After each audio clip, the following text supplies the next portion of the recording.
It's perfect. All right, guys, I'm very excited to have you here. And obviously we've got an amazing author, Chris Crutcher.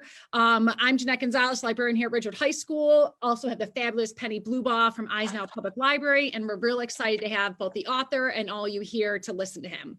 So just to give you a little background, Chris has penned over 15 novels to date, and his work is described as strikingly authentic and unflinchingly honest. So we're going to have you have most of your mics and your, muting and cameras off. So after he's done doing a little introduction spiel, get your questions ready and you can throw them in the question and answer in the chat, and we'll go ahead and send them over to Chris. So we're going to go ahead and hand it over to our fabulous author and self-proclaimed loudmouth, Chris Crutcher. Oh, thank you. And good morning to me and good afternoon to you. I still have 10 minutes left of morning here on the east or on the west side, on the west coast. It's really nice to be here again, and it was a lot easier travel this time. I came like 15 feet. You can do this, as I always say, you can do this without wearing pants. I am wearing pants, but you can do that. The virtual has been real interesting, and this has been a real interesting time. Just to say a little bit about this pandemic, because I'm on the back end of things at like 74 years old, pushing 75 pretty soon. And so the pandemic for me has probably not been as much of a traumatic thing as it's been for teachers and for students in particular. And all of the things that you've had to miss in this last year if you're a student at any age. It's been an interesting challenge to both teachers and students. But one of the things that I've noticed, I've been doing a lot of school visits on Zoom, and you don't get as many in the audience at any given time, but there's a lot more. I think there's been a lot more willingness to ask more intimate questions, or more questions that you might not ask in the middle of the auditorium, but it's a little safer to ask from your house. And the back and forth has been really interesting. And if you're a person who's a writer and wants to be a writer, you got cheated out of a lot of like regular school stuff, but you have an experience that nobody else has. I mean, you're on the front end of this time, the pandemic, and then the after times of a pandemic that are going to be really, really interesting for storytelling. Really, really interesting about what you've learned about friendships by not being able to keep them up all the time, and connection with people, parents, people of anywhere. And as a writer, I look at it and I think, anything new I start right now is pretty much going to have to include this time, and it's pretty much going to have to include what we've come away from, what we come away from this with. So on the one hand, you got ripped off of some things, but on the other hand, you're going to, down the line, I think you're going to be looking back at the front end of a time that changed things in the culture a little bit. And that kind of feeds into kind of what I want to talk about, because I'm considered a realistic fiction writer. And basically, a realistic fiction writer is just somebody who looks around the world at real things and then gets a chance to tell stories about them. Now, as a realistic fiction writer, I don't have to make you believe that whatever I write about is true. I just have to make you believe it could be true. And so that my job is to create characters that you can connect with, create situations that you're interested in, get as much humor in there, get as much tragedy in there as I can get, and tell a truth that it's not a big T truth. It's not how to live your life, or this is the way the world is, but it's a small T truth. It's the truth of the character that I create. Now, my background, I didn't come into the world of writing wanting to be a writer. I love story, but I was ADHD off the charts, and I was I could not focus long enough, particularly as a younger guy. I couldn't focus long enough to complete a whole story. And because I was so, we didn't have the designation. I just thought I was an idiot, to tell the truth. I could not, I mean, I'd walk into the classroom, and I was pretty crafty. I'd walk into the classroom, and if the teacher didn't really have something intense for me to work on, my mind just bounced all over the place. So, and I get good at this. I could look at the teacher right in the eye, and I'd give her him in like, I don't know, 3 minutes to get my attention. And if it wasn't really interesting, my mind was down the road and out of town. And I had an older brother. My older brother was the valedictorian of his class. He's about 3 years older than I was. He was 2 grades up, because we have, those kind of birthdays. But he was one of those guys. My brother did his weekend homework on Friday night, and he was one of those guys that I don't think he got 1 A- the whole time he was in middle school, or junior high, as we called it, in junior high or high school. And he got an A- in typing, which would be like keyboard now. And the day my brother gets an A- in typing, I come home, and my brother is sitting in the living room. He's pulled the shades, the lights are out, and he's just sitting on the couch. And I thought our parents were dead. And I said, "Man, what happened?" And he said, "God, I got an A-." He said, "God, I got an A-." And I'm waiting for my first A-. Like, what is the matter with you? And I started realizing that this straight A thing was weighing on him a little harder than I wanted things to weigh on me. And I thought, I really want to be the perfect C student, right? Because like all my initials are C, so this is kind of poetic. And my dad would, like, when report cards and things came out, my dad would pay you for an A, and he'd give you a pretty good pat on the back for a B. C's irritated him, but he didn't get him off the couch. D's and F's were lethal. So if you could just kind of operate in that C to C- area, you could live in my house reasonably comfortably. And at some point, I had a really good English teacher. She really knew the language, but she was one of those people who was just married to books written by old dead white men. And I mean, so old that they could be William Shakespeare. And as far as I was concerned, I could kind of recognize that language, but it just didn't dazzle me. So at one point, I was a freshman in high school, and at one point I had what I thought was a kind of a religious experience, because I'm messing around in my brother's storage closet. My brother's got the good bedroom on the upstairs side. I got the little bedroom on the upstairs. And he's got this great big storage closet. Keeps everything he's ever done in his storage closet. Well, I'm in there messing around in his storage closet because he's not home. And I'm just trying to steal back some old baseball cards that he cheated me out of or whatever. And it's just an old closet. There's not even a light switch in there. If you want to turn on the light, you reach up and you screw the light bulb in. So I reach up and I screw the light bulb in, and the light comes on, and I swear I think I hear angels singing. Because in the back of my brother's closet is every assignment he ever did, and they're labeled and they're in order. His freshman year, his sophomore year, his junior year. I'm going, my freshman year, my sophomore year, my junior year. I thought I heard the voice of God say, "You have read your last book."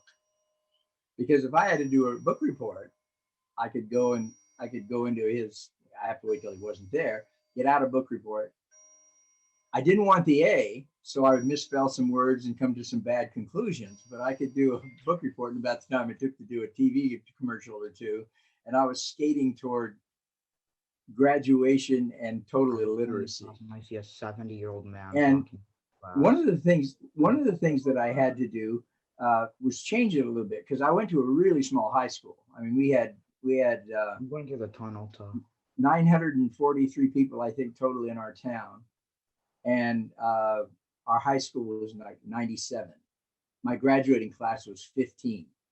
We had 10 boys and 5 girls, which left the boys in serious social retardation well into our 20s and 30s, because even the 5 girls didn't want to have anything to do with us.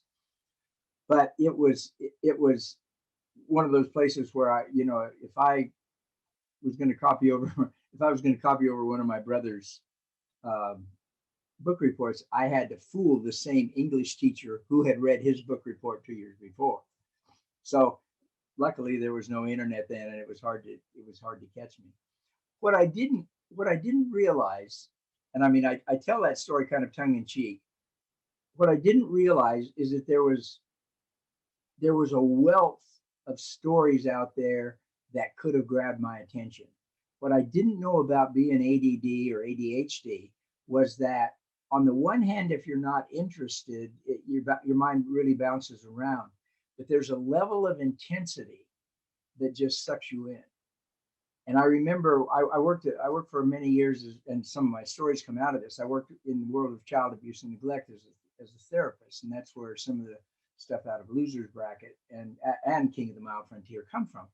And as I'm working in that venue, I see a lot of kids who had that same thinking style that I had. And I used to talk with their parents, or I would talk with them, and they would do things like they would get into the shower to, take a shower in the morning before they go to school, and then just get lost. And I used to do that all the time. I would get in the shower. I was supposed to take a shower before I went to school. I'd get in there and I'd turn off the light and I'd start daydreaming. And my daydreaming would take me to some really intense thing. Later on, when I started to write, I thought, if I can find things to write about that I feel really strongly about, I can keep my attention on the story. So I learned a couple of things. One of the things I learned was, if I move, my mind works better. So, like, I was a competitive swimmer when I was in college, and I was a runner most of my life after that. And because I was in such a small school, I played sports. And what I realized was, if I can move, I can think. So, like, I would go out and run and think about a story, and then come back and write down all the little things that came up in my mind while I was running. And then, like, I think it was 5 years ago, I had to have a hip replacement. I couldn't run anymore, but because I can swim the same way, I do that same thing. So part of why I tell you that is that if you're interested in writing, for one thing, writers have different ways of thinking from each other. Like, if I talk to Lois Lowry, who wrote The Giver, and I know her real well. Lois will tell you that she gets up and she has a time in the morning that she writes. She starts writing, she writes, she works like it's like working a full-time day. When she's finished in the afternoon at 4 o'clock or whatever, she goes and does whatever she's going to do. She plans out her stories way more than I do. And that, because her mind works well that way. Lois has the capacity, and Paul Fleischman, Christopher Paul Curtis to some degree, of laying a story completely out. When I write a story, it's really hard for me to do that. I think of a situation, and I think of a character that I want to put in that situation, and then I do what Robert Cormier used to tell me to do all the time, just the fiction writer's mantra: what if? What if? What if?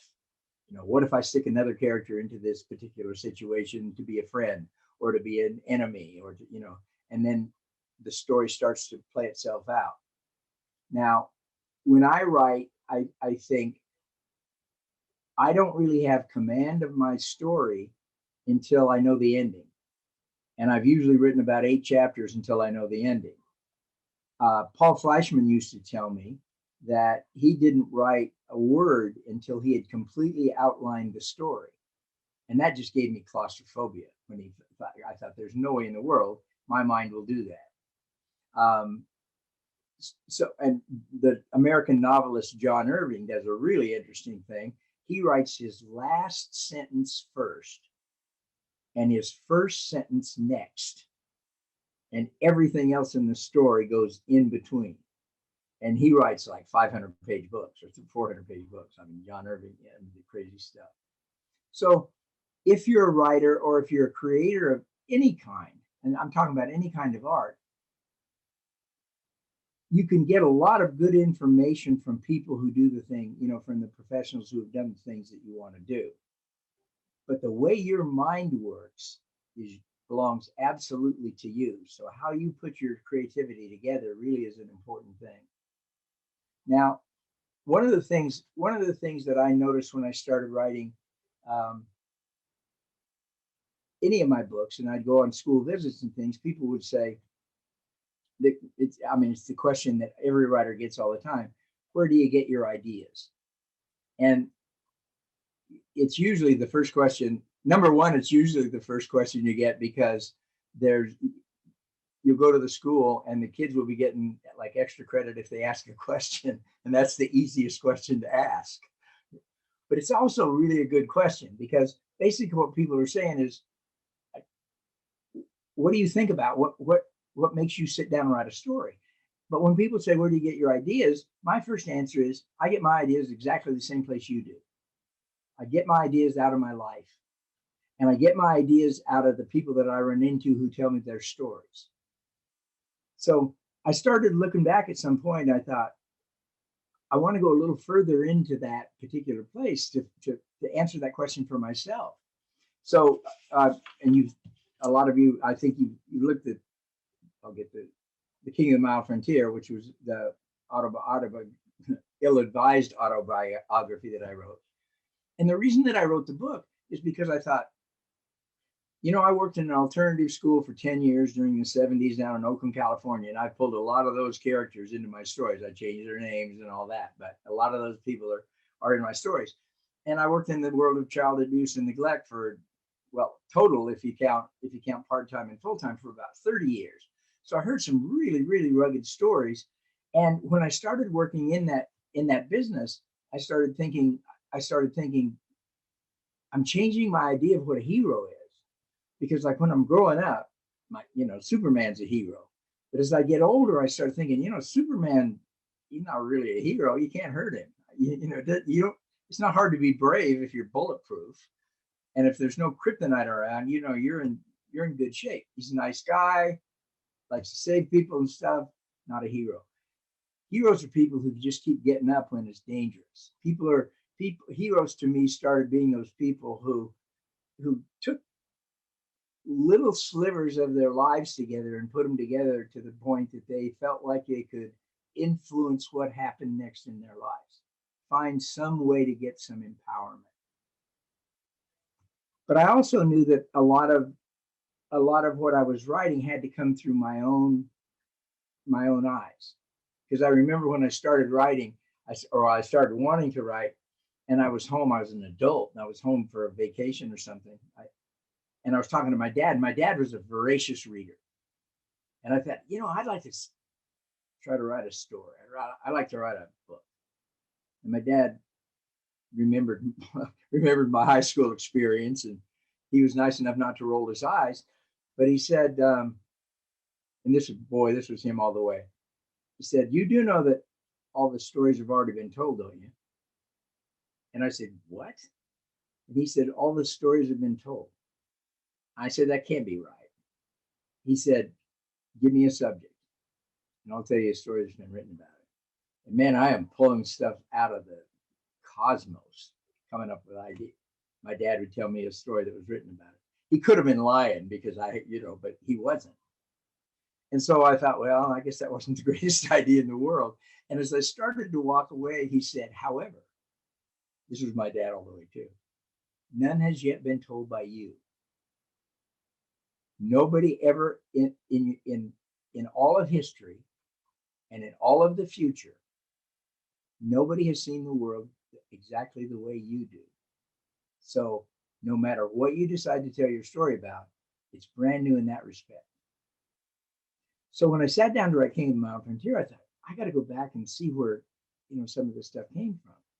And one of the things that I noticed, I'd go back through my characters and the characters that I created, and I was looking for a commonality. Well, up until Loser's Bracket, all of the narrators were male. And they were mostly 17, 18-year-old guys with kind of a smart alecky attitude. And I wondered where that came from. Well, I was pretty sure I knew where that came from, But the other thing was that almost all of them had a pretty significant temper. And I was working in the world of abuse and neglect, and I was seeing temper all the time. And I really recognized it. It was one of the reasons that I was a good therapist, because I didn't have to go very far to realize what happens when your temper gets away from you. And I kind of went back and I thought, my mother used to tell this amazing story about how she cured my temper when I was 2 years old. And this is the way the story went. I heard this story every year, all my life, up through probably my mid-20s or so. And she usually, I don't know why she always told it at Christmas, but the story was, Chris was 2 years old and he just had this meteoric temper. So John had been this real calm kid. Things didn't bother him. Chris would get mad and he'd come running into the house. I mean, he's 2 years old. He'd run into the house, into the living room, jump up in the air, throw his legs out from under him and land as hard as he could on the floor. And if it didn't hurt bad enough, he'd do it again. And we thought, this kid is going to hurt himself. She said, so I called Dr. Patterson. I remember Dr. Patterson. And I said, what am I going to do? He's running in, he throws himself. Doctor says, don't worry. My mother's name is Jewel. She said, don't worry, Jewel. I know exactly how to cure this. And she said, how? And she said, when he jumps up in the air, roll one of those wooden blocks under him. So my mother carries a wooden block around for like 3 days, waiting for me to have a temper tantrum. Finally, I come running into the living room, jump up in the air, throw my legs out of my mother rolls that block right under me. I come down on the block. It is done. I never do that again. My mother thinks she's a genius. For about 2 days, until she's calling the ever-sensitive Dr. Patterson once again and saying, well, he doesn't throw himself on the floor anymore, but now when he gets mad, he runs into the bathroom and starts whacking his head against the bathtub. We think he's good. We fear brain damage. Dr. Patterson said, don't have to worry about that either, Jewel. I know how to fix it. When he's in there banging his head on the bathtub, go in there and just help him. So my mother waits for another 2 or 3 days for me to have a temper tantrum. I run into the bathroom. I start banging my head against the bathtub. She comes in and gives me a little help, bangs it against the bathtub. It is done. I never bang my head against the bathtub again. Once again, parental genius has taken over. So I'm home and I'm probably at 25 or 30. I was in my early 30s because I was working in the dropout school, the alternative school.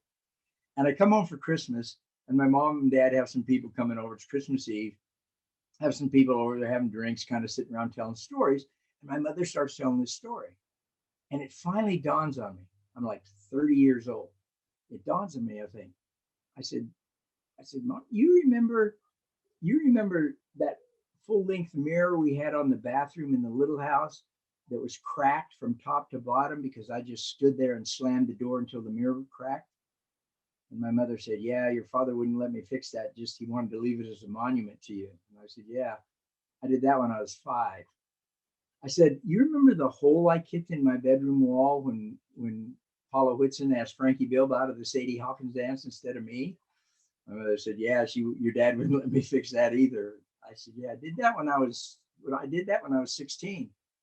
I said, you remember the little Volkswagen Bug that I had up until last year, and every time it wouldn't start because the electrical system was messed up, I'd sit in there and just pound on it so the top looked like it had been stung by bees? And she said, yeah. And I said, he wouldn't have let us fix that either. You didn't cure my temper. You threw blocks under me and banged my head against the bathtub. Stop telling that stupid story. Well, it didn't stop her from telling the story, but she decided to not put it in the venue that she had cured my temper. But one of the things that I noticed was I put a version of that story into a lot of what my character's responses. And one of the reasons I did was because, number one, I'll bet there's almost nobody in the audience that can't remember at least one time when you've done something that you just do anything not to have done. And you just can't step back over that little sliver of time and make it, the awful thing not happen. And the kind of the anger, the shame it brings. So on the one hand, from a storytelling point of view, it can be a reminiscence that's funny, but it can also be that really, really dangerous thing. And it can be that thing. Now I go back and I look at so many of the stories that I've written when I wrote Staying Fat for Sarah Burns. Sarah Burns gets injured by a raging, drunken father who loses his temper and disfigures his kid just because he can't stop himself from being so angry at her mom. And I can go back through Whale Talk. I can go back through clear back to Running Loose, and that impulsivity that everybody recognizes at some point. And even if you never did it, you know somebody who did. The job of my job as a writer is to create those real senses of human beings in a character that you can connect with. Like, I don't even want you thinking Chris Crutcher's name after you open the book. In fact, it doesn't matter if you do or not. I want you to see it in whether or not you connect in any way to my character. And if you connect in any way with my character, there's a good chance that you'll keep reading. And I remember when I started writing, the one book that I did read in high school, because it was brand new then and my brother didn't have an old report, I read To Kill a Mockingbird. And when I read To Kill a Mockingbird, it was the one book that my English teacher fell in love with, where the writer was still alive. And that not only was back then, Harper Lee was still young. And I read the book and I thought, I can't believe this is a real book. Scout feels like my friend. I mean, she'll tell me anything. She'd tell me things my friends wouldn't tell me. Because when you're writing first person, you not only hear what the first person says, you get what the first person thinks. And most of us are pretty honest with ourselves when it comes down to what we think. And I realized that I felt this intimacy toward this character. And later, when I sat down and started to write, I thought, I would not have had that intimacy available with Scout, available to me, if Harper Lee hadn't put that intimacy in with Scout from her. So when I sat down and started writing my first book, which was a book called Running Loose, that character was, I will tell you everything. I will even tell you the embarrassing things about who I am. I'll tell you about things I've done that I wish I hadn't done. I'll tell you my secrets, because we all have them, and not everybody's going to tell them. But if a character in a book tells his or her secrets, then you can relate. Now, when I sat down to write Loser's Bracket, which was another book that was kind of highlighted here, I sat down and I thought, most of the characters that I've written have been, the narrators have been male, but I've had a lot of really standout female characters. But I thought I really would like to, do this through a female point of view. And I was kind of going back and I was looking at kids that we had worked with in the world of child abuse and neglect. And I worked with this fabulous play therapist who worked with kids when they were really young. And one of the things that came out of her work over and over and over again was, no matter how badly a kid had been treated as a little kid, there were way more times than not when they just wanted to get back to that primary person. And in many cases, because abuse and neglect often creates separation, divorce, or it creates, mom had a boyfriend, and when the Child Protection Services got a call, the boyfriend disappears. So much was connection to mom. And there's even clearer connection to mom, because mom has a 9-month head start. I mean, there's 9 months there where what she eats, you as a baby eat. And I mean, everything about it is you're completely together.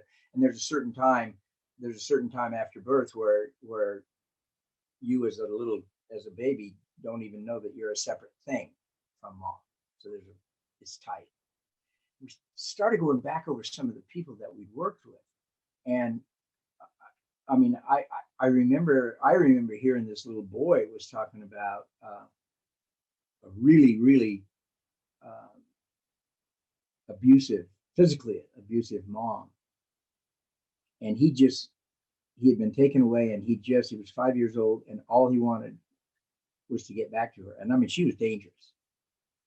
But his line was, the line that just kind of shook me was, I don't know why he was talking about his little sister, who was really so much afraid she didn't want to go back. He said, I don't know why she doesn't want to go back. He didn't kill her, or mom didn't kill her. And you think, wow, I mean, that's a pretty low bar. So when I sit down to create Annie, I think, I mean, here's a girl that would, she comes up in this family that is just not going to be able to take care of her. And now my expertise when I was working in the world of abuse and neglect, I worked a lot with somebody who worked with the little kids, but my expertise was mostly adults and adolescents. So I would see people much older, and particularly with the adolescents, who had come through that time, and cognitively in their mind know they can't be taken care of by their home, but in their heart would do anything to get back and make that connection, because that seems to be our biology. So here's Annie, and she's lucky enough to be taken back to the same foster home every time she gets removed and all of that. But there's this heart connection she has with her mother. And there's a line in the book that really early on that actually gave me the theme to the story. She's talking about living with her foster family, and they have struggles.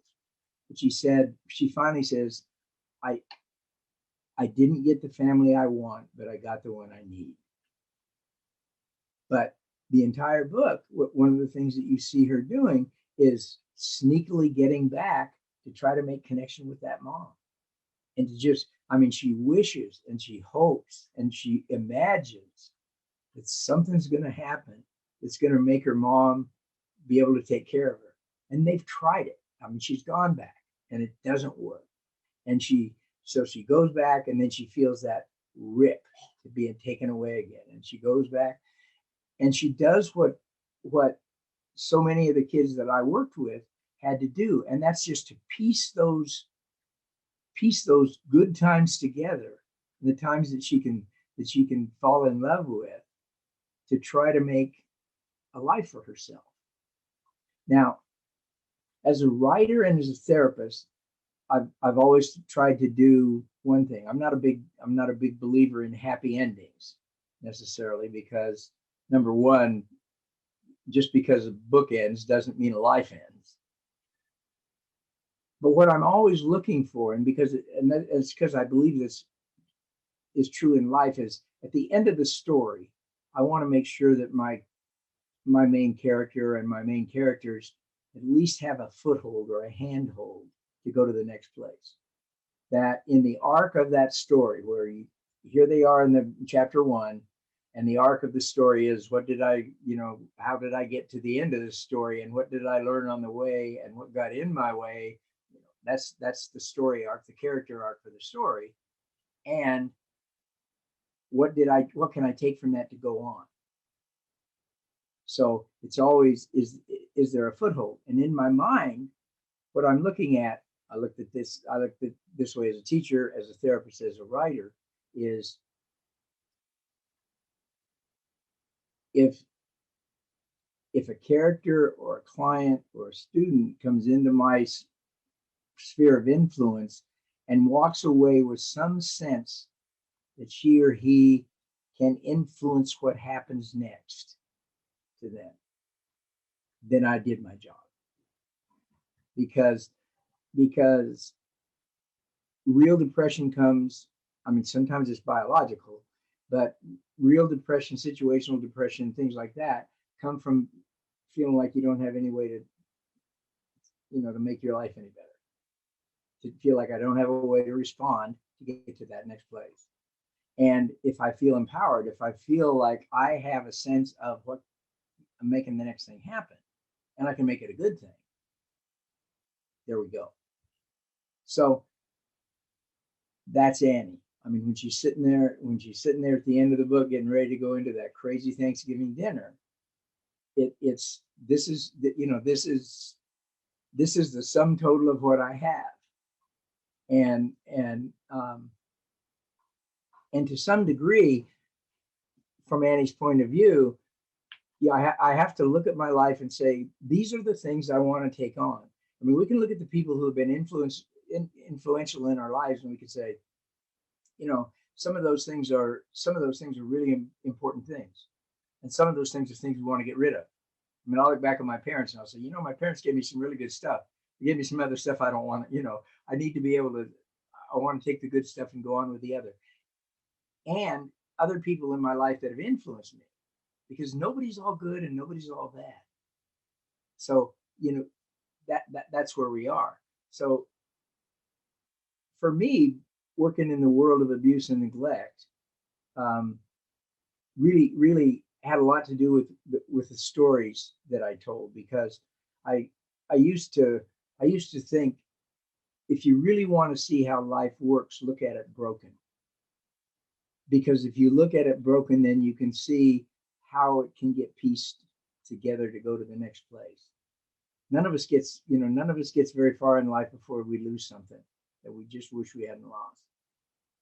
So I go back and look at these stories. And again, Annie here. One of the most important things in any story I've written is grief. How do we do it? Because from the day we're born, we start losing stuff. But to the extent that we learn to grieve it, to feel bad about it, to feel as bad as we need to feel about it, so that we can make room for that next good thing, then we have a chance to be healthy. And if we don't, if we get stuck in that old grief, we got a chance to get sick. So in almost any story I write, there's the plot, and you need the action, and you need the struggle. But below that is always, how do I respond to, how does the character respond to those losses and going on to the next thing? Because in my world, I look at my own life, I look at the lives of people that lives that look pretty broken, and all of a sudden they weren't, because people had the consciousness that Annie had, or the consciousness that a lot of the people that I work with, to go on to that next thing. So for me,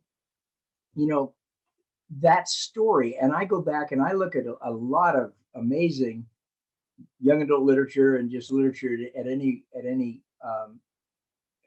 level, and it can be fantasy, it can be science fiction, whatever it is. But I see those themes over and over, because what happens when we try to create art, and I'm talking about books, but if you're a poet, if you're into music, if you're into any other kind of art, the things that I'm saying here they fit. Because I do my thing and I put it out into the world, I want a response from it. If I'm a musician, I want people who listen to my music to have a response to it. Same thing with writing, same thing with, any kind of art. Same thing with anything that you do, any of us do, that is our creative piece. That thing that we want on our tombstone, that thing that we want people to describe us by. And however, everybody, not everybody wants to write, and then good for you, because it's kind of a pain in the neck a lot of times. But whatever it is that you do, that is your creative thing, the thing that you put out for the world to see and have a response to, that's what this is. And your creativity is that's where you find your empowerment. So I look at literature in every genre, and even nonfiction, and I see this same thing come up over and over again, and people who do it far better than I do. But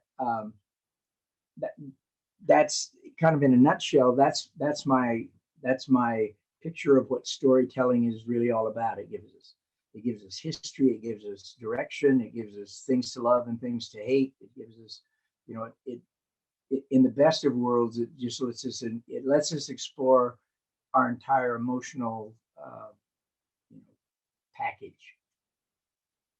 So with that, I'd like to throw it open to, I've never been asked a question I wasn't willing to answer, so there's a challenge.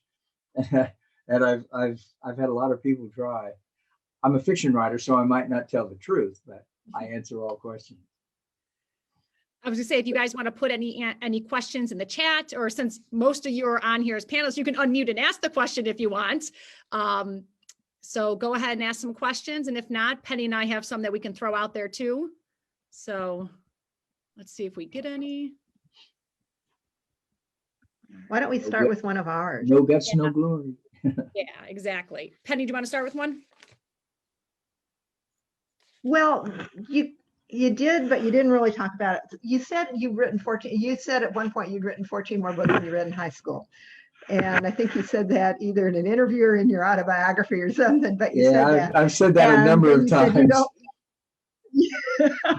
then you go home and you say to your dad, so I think I'm going to write a book. Now, where'd that come from? Why did you, what really made you suddenly decide, I'm going to do this? I know you love To Kill a Mockingbird, but. Well, yeah, and actually, you actually just quoted my dad. He said, where did that come from? You know what it was for me was, what I realized was that I love story. And because I lived in a pretty remote part of Idaho, I lived up in the hills, you know, up in logging country. I didn't see TV till I was about in the 5th grade. But when we got TV, I was riveted to any like story, and everything was a half an hour. Then all the serial things were like a half an hour. And what I started realizing even really early on was like back then we had 2 channels, you know, black and white, and the remote is a stick. You just punch the other channel. So you'd have a season. The winter time was a season for any series, and then in the summertime they'd just replay it. And the ones that I really liked, I would look for them again. I always wanted to look for them again because I wanted to see how they did it. It's like I wanted to see how they tricked me, the mystery, or how they made me laugh, or whatever it was. So the storytelling process, that kind of laying in character and laying in plot, things like that, and kind of foreshadowing, I couldn't have called it that, but I loved it. And I also knew that I was a good oral storyteller. I could tell a joke. And I remember, like, when I was in the 5th grade, because I worked at my dad's service station when I was like 9 years old. So I'm down at his service station back there, you know, full service. So, and he had high school kids working for him, like pumping gas and stuff. I was cleaning restrooms, filling the pop machine, but I'm hanging around. I'm in the 5th grade, like I'm 10 or 11 years old, and I'm hanging out with high school kids. So I'm hearing stories I'm not supposed to be hearing. When I was in 5th grade, if my 5th grade teachers saw a bunch of kids standing in a circle around me back by the coats, she just sent me to the office. She didn't even ask me what I was saying. She just, because I was back there telling stories that I shouldn't have been telling. And I was, because of that, a really popular kid, because I was bringing in the stuff from the future.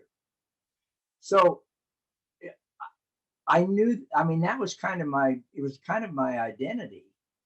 And then by the time I got out of college, I was lucky because a bunch of the swimmers that I swam with, the guys in the competitive team, and my college girlfriend, were all big time readers. And this is back in the 60s where you know, the people have taken to the streets. I mean, a lot of what you see on the streets right now with Black Lives Matter, that happened back in the 60s when the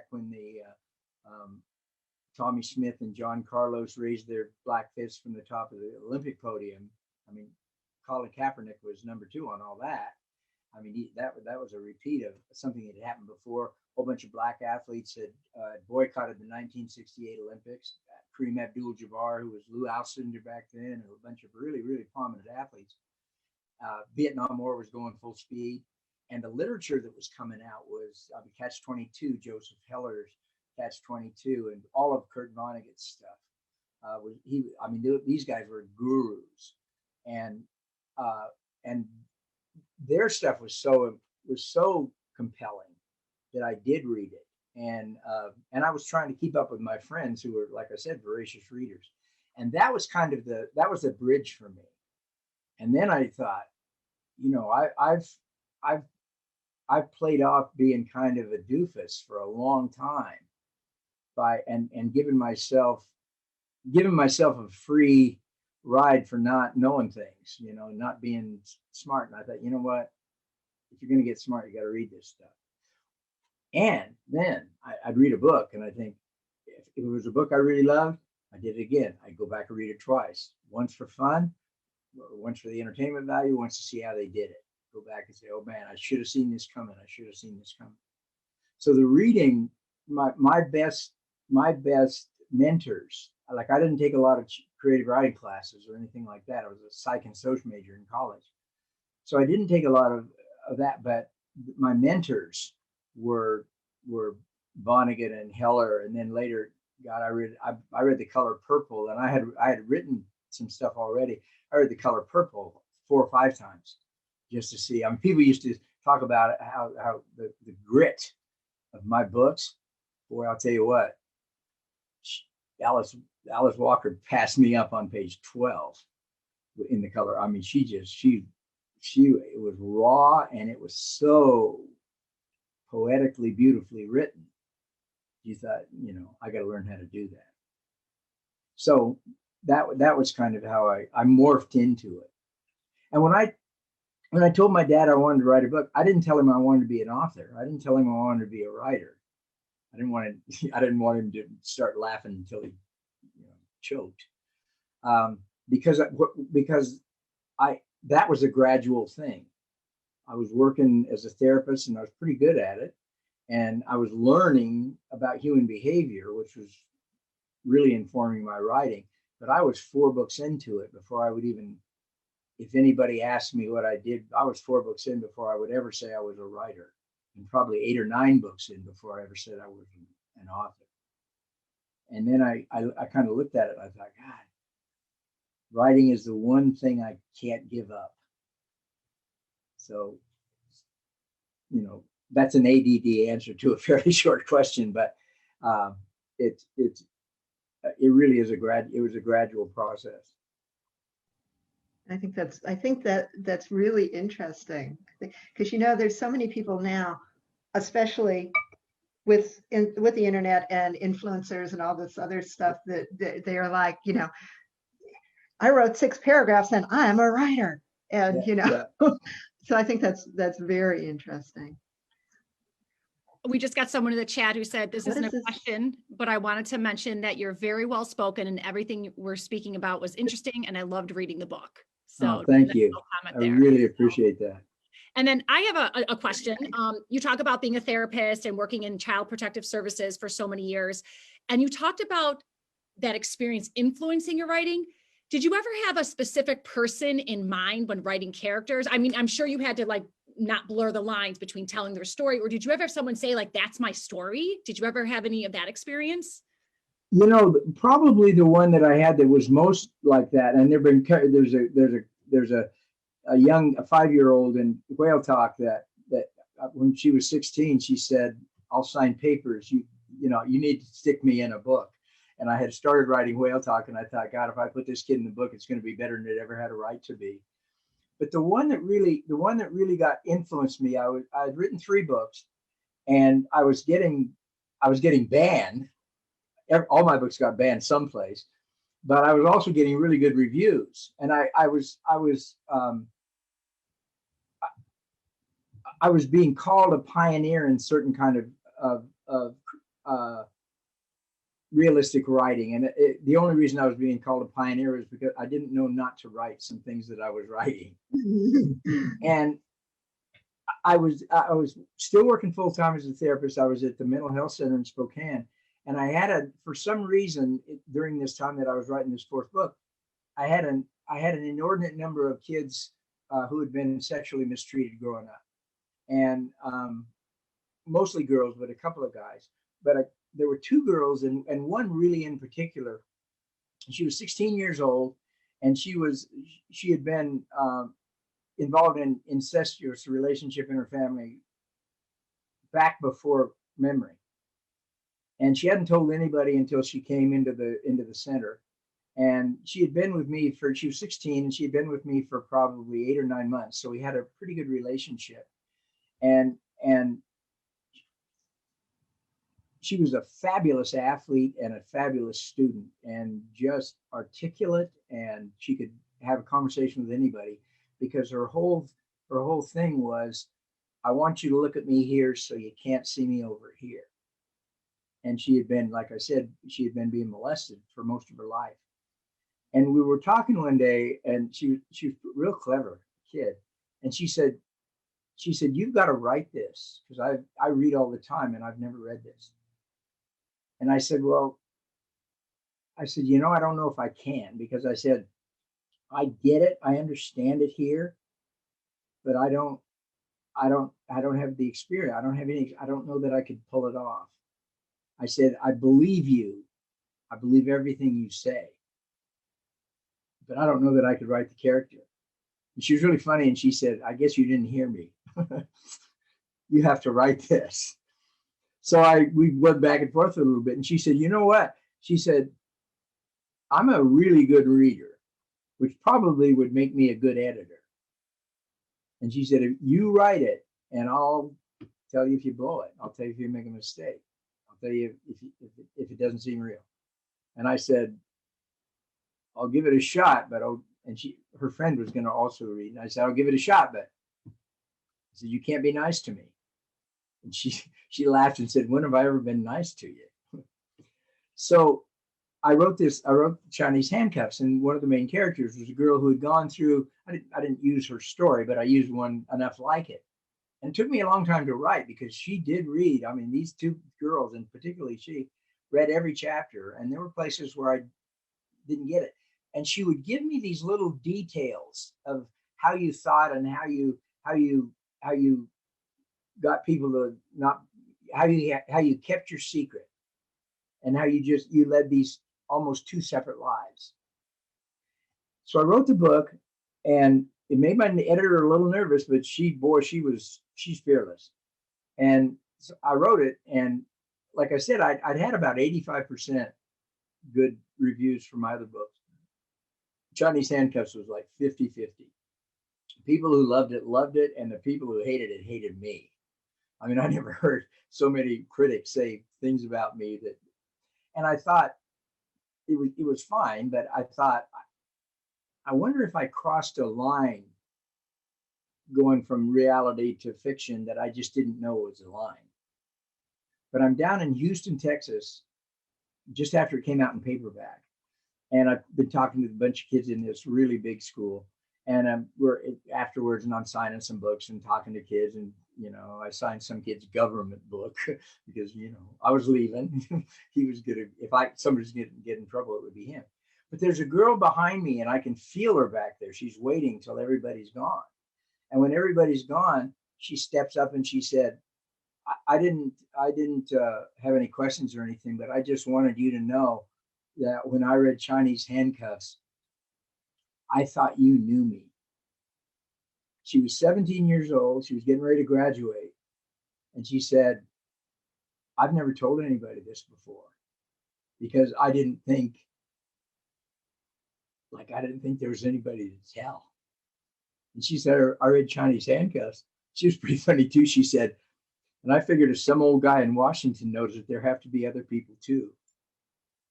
So we talked about it. She wouldn't tell me her name because she knew I was a mandatory reporter. But we were kind of breaking up, and the bell's about to ring. And she said, so what do I do now? She said, you're a therapist, and I could be your client, but you live in Washington and I live in Texas. And kind of out of desperation, I said, who gave you the book? And she said, my English teacher. And I said, well, did she give it to everybody, or did she just give it to you? She said, I think she just gave it to me. I said, I go with my English teacher. And this is back before email, but July or so in the summertime, she's 18 years old. She doesn't have to worry about child protection services and all that. I get 2 letters like within a week, one from the English teacher, who I never actually met, and one from the girl. And they had gotten together and talked about it, started looking for help.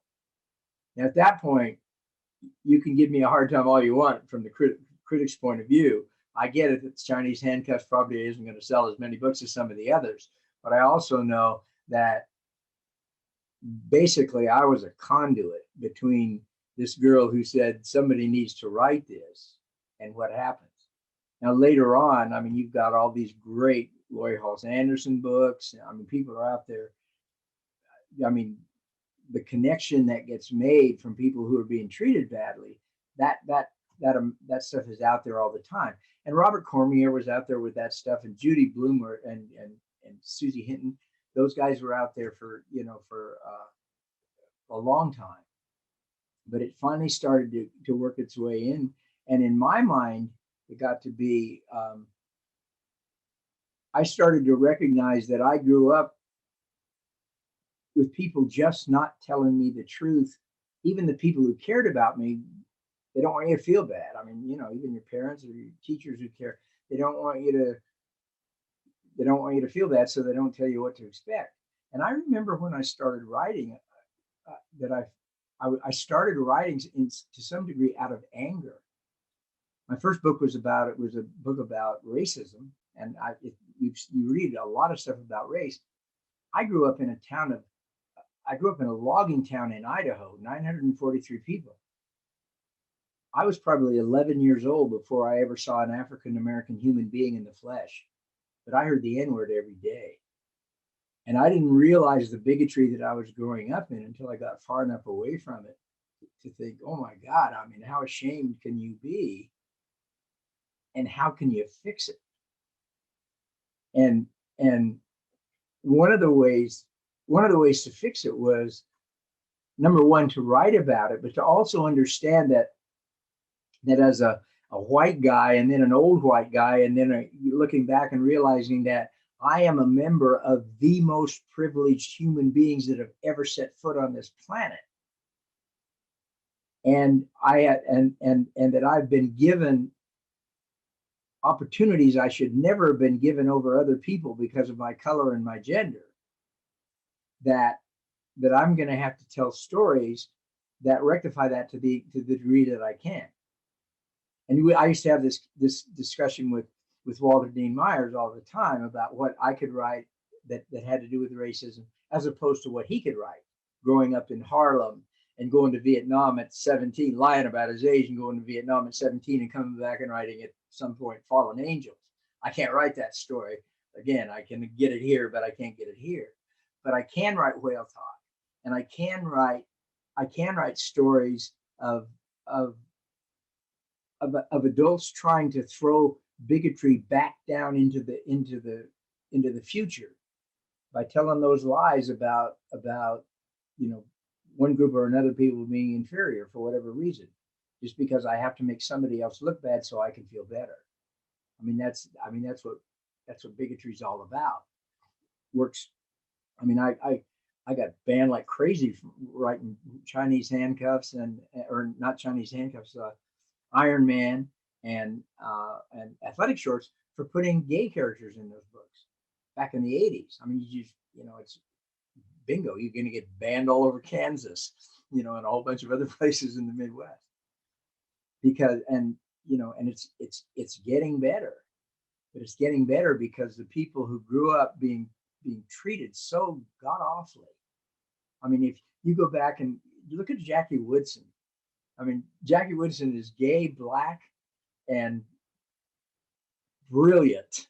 And you talk to Jackie, and you think, man, if I messed with her, I'd take my teeth home in a bag. And yet she has such incredible command of language. But if you read Brown Girl Dreaming, or this adult book that she just wrote called Red to the Bone, I think it's called. It's a staggering work. or Christopher Paul Curtis's stuff, and Jason Reynolds is turning the world on its head. Telling us what it's like to grow up in a country where we say one thing about ourselves and ignore this, this other piece that has been here all along that we've not been able to talk about. So, that just becomes, I think, one of the most powerful things we have. The most powerful weapon that I have in this my lifetime as both a therapist and as a writer is story. And if you tell your characters that small truth, then other people can hate that character. That's fine. Other people, whatever the response is. I tell teachers all the time, if you ask on a test question, what did Chris Crutcher mean when he wrote this, or what is the theme of this story, or what lessons did Chris Crutcher have for you? Your best answer, your absolute best answer that you should get an A+ for is, who cares? It doesn't matter what Chris Crutcher meant. If I read Whale Talk, Chris Crutcher wrote that 20 years ago. It matters how I respond to it. Because the people who read it back then are going to respond to it differently than I do. What really is important is the history that the reader brings to the story. It's every bit as important as the history the writer brings. And the older the book gets, the more important it is, what the history that the reader brings. That's huge. Responses, as far as I'm concerned, response is everything. A reader who loves my book for a reason that I didn't have in mind just made my book better than it had a right to be. It's a better book than the one I wrote because of what you bring in, your imagination. Like my contract with you is, I'll bring my best imagination to writing the story. You bring your best imagination to read it, and it'll get elevated. Again, an ADD answer to. No, that's okay. Penny, we probably have time for one more question, I think. So do you want me to ask, or do you have one in particular that you want to ask? Anything they want to throw out there? Come on, you guys. Yeah, we have one more time for Any of you? I think you've touched on a lot of different topics. I know question. I'm like, oh, we talked about that. So your ADHD is. Okay, I know what I want to ask, because I know this is a big deal and it's so insane right now. Would you like to talk about gun control at all? Is that too broad of a Would topic I to ever? throw out there, or? I do. I grew up, and I know a lot of guys who grew up in the rural areas of the country say this all the time. I grew up when half the pickups past that were sitting out in the parking lot of my high school had a gun rack with a hunting rifle or a shotgun in it from kids, and nobody worried about school shootings and things like that.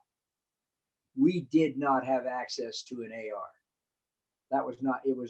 You could not get the guns we had, you had to, if you fired one shot, you either had to cock it or you had to reload it, or you couldn't go in and do what we could do, or what can be done now. Coincidentally, I have been involved with kids who have been in schools where there's been a shooting. We had a shooting here. About 6 months before the Stoneman Douglas shooting in Florida. We had a shooting here in the school. It's about, 20-minute drive from me, out just back of town. And I knew a whole bunch of the people there because I used to go out and do their book clubs and their library.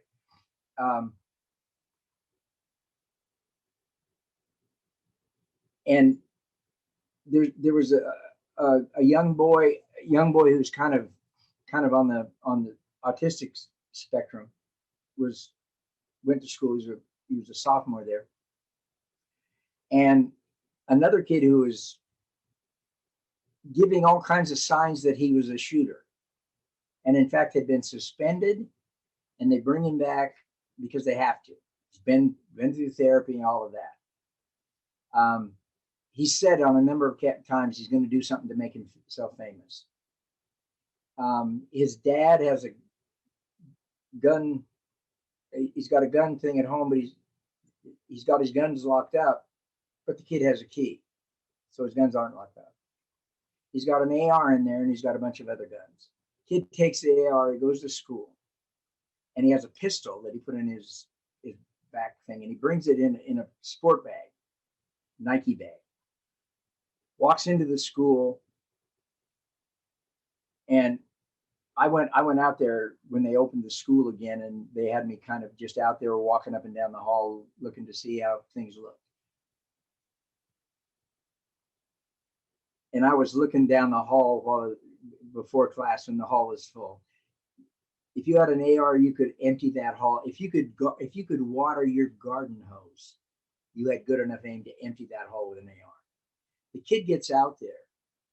He gets out the AR. He doesn't have the magazine in, and he must be nervous. He can't get the magazine into the AR. And this kid with the autistic, who's on the spectrum, who was the son of a woman I know because she's a social worker, who had lost his dad 6 months earlier than this, walks up to him and says, "You better not do that. You're going to get in trouble." Kid drops the AR, pulls out the pistol, kills this kid, and then starts firing into the crowd. Well, he wounds 3 people, but he doesn't kill anybody else. Not very much later, our representative and the chief deputy for the county police have a town hall meeting, and on television, this deputy had said that the county cop said, "Boy, it's a good thing he didn't get that AR loaded. This would be a whole different thing." But we get in the town hall meeting, and he won't say anything about the gun. He says it's all, and he and our representatives say it's all about video games. It's all about, right? And 6 months later, Stoneman Douglas happens. Now, and I've been writing stories about things like this. 6 months later, Stoneman Douglas happens. Now, I've already written a book about the aftermath of shootings, but I know the librarian at Stoneman Douglas, and because she had me come to a school that she was at before, the year 2 or 3 years before. And just because I'm, you think, how can I help? I write her an email and I say, "You guys have got a freebie. I'll come. I'll fly myself there. No honorarium. I'll stay there as long as you want. Do it next year. Do it the year after. When things have got back, you got a free author visits." It's kind of like, this is what I can offer. Her name's Diana Haneski, and Diana is like, she's a fire plug, man. It's like 2 months later, she says, "Come." So I go down there, and I'm going to go there. I'm going to be there for 2 days, and we're going to talk some about the book and things like that. But it's an author visit. Now, while I'm on my way down, she gets a hold of like 20 other local authors, and it's a Miami area, so there's a lot of writers down there. And she gets them to come in at different times and just talk about their books. So at the beginning of every day, I do this little keynote, and then we do panels the rest of the day. And the kids are tired of talking about. It's 2 months later. They're tired of talking about the shootings, but we would do these panels, and the diversity was incredible. I mean, it was like there were LG, different gender, sexual persuasion, you name the diversity, every color, everything. And we get to finish with these panels, and those kids would just flock to the person who had written this story that was about them. And they were telling truths about themselves they never would have told anywhere else. But it was like, all of a sudden, my story's important. Or I could have been. And there's a girl there who pulled her dead boyfriend over her body and held her breath and said, "I hope it's quick."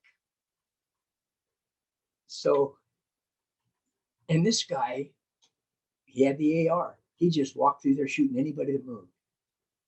And Diana, the librarian, she had opened the door when she wasn't supposed to, because she could hear these kids out there. So, all bets were off. Even like, I think it was 2 days ago, I had somebody come on my website with one of those, when all guns are outlawed, only outlaws will have guns, or some of that other stupid stuff people say. And talking about how, important it is to be able to protect your family. And I think nobody's trying to take away everybody's guns, but they're trying to, I look at it and I said this to our representative is, we're not trying to take gun, we know people hunt. We know there are reasons. I mean, there's even a reason to have protection if you need it, but not a war weapon. But what you're doing here, look at those stone, or those Sandy Hook kids. Those Sandy Hook kids. I can drive if I'm visiting my number one stepson. I can get to Sandy Hook in 20 minutes. And his daughter, his oldest daughter, who's 12 now, if Adam Lanza had come just 20 minutes down the road, that's her. And those kids, those teachers said over and over, we couldn't get a chance to run because he was loading that gun so fast. And you go back to the representative and you say, we're not asking to take your gun. We're just kidding. All we're asking is give these kids a chance to run. So, I mean, I've got one coming out. I've had to edit it 4 or 5 times because first I go out to Freeman out here, and then I go to Stoneman Douglas, and I learn more. I get more and more information. But I think, and then I look at this Capitol insurrection. You think we have armed people. I mean, people say it's about mental health. Yeah, it is about mental health. It's not about crazy people, though. It's not about schizophrenic people and the kind of people you would call crazy. It's about people who are so angry that you give them that gun. I mean, they threaten, and we have armed ourselves to the teeth with guns that like this. And I look at it and I think, boy, we're going to have to step up. And we're not talking about this. This has nothing to do with the Second Amendment. This has to do. You tell me you have the right to have a gun, and you're going to tell me that I can't tell you that my kid has a right to go to school without having to worry about diving under the desk or hiding in the corner until, or when the alarm goes off, is this it? And you go to kids now, and particularly before the pandemic, you go to kids now and they say, we expect it. How did we let that happen? So, yeah, when people say, I love to be called liberal because I'm liberal. People call me liberal, and I always need to say that. But if you're gonna, I just can't imagine when you talk to those kids at Stoneman Douglas, and it was Valentine's Day. It was the last part of Valentine's Day. They were just having a good time. It was a great day, and then all of a sudden, nothing's the same. Because this guy was, and I had this guy come on. I'll say this real quick. Yeah, you're right. Like you say anything real quick.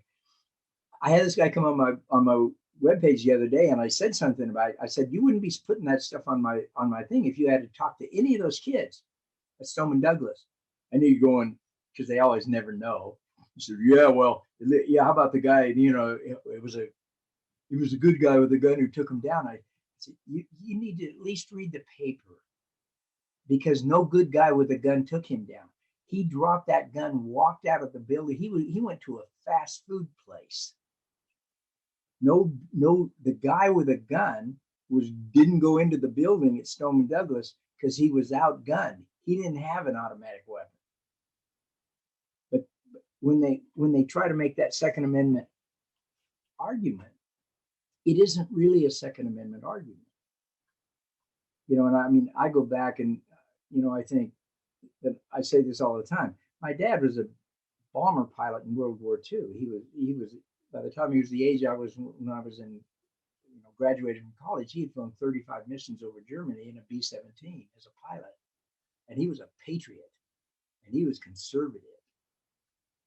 And he'd have run a nail through his eye before he let a book get banned. and he certainly would not have, he'd have taken a look at the Second Amendment and said, let me tell you what a militia really is. We are not supposed to be arming our country so that idiots can take it over. So, you know, that's where I come from. I start writing stories about people who shouldn't have guns taking out people. And another quick thing is, I think I have an into a kid who did a school shooting in 1997, is doing life in prison now, and talks a lot now, wants to talk to people who think it's a cool thing to do, to say it's not a cool thing to do, because here I am, and I was a smart kid, and I'll never get out of here. That's good. When is that book coming out? Do you know? You know, if I would just, if I quit rewriting it, it could come It'll be out real soon, but almost any time. Yeah. okay. All right. Okay, Well, Jeanette. yeah, I was That saying, was sort of a somber ending, but Yeah. but really good. Thank you. Thank you. yeah, for well, thank you, sharing all that. Chris. As always, a fascinating talk, and I hope everyone enjoyed listening to you. I'm sure they did. And, you know, hopefully we'll have you back when you get your next one published. Say the So, word. and maybe in person, not over That would Zoom. be great. That would be great. Really had Yeah. that. Yeah. So, well, thank you so much, everyone. And if you have any questions, check out Chris on the internet. He loves to talk, And right? he loves to talk, and you can find my email. You can even feel free to give it out. I answer all emails. So, Great. Thank you so much. Thank all you right. so much, guys. Okay. Take care. Bye. Thanks for having me. Yep. Bye.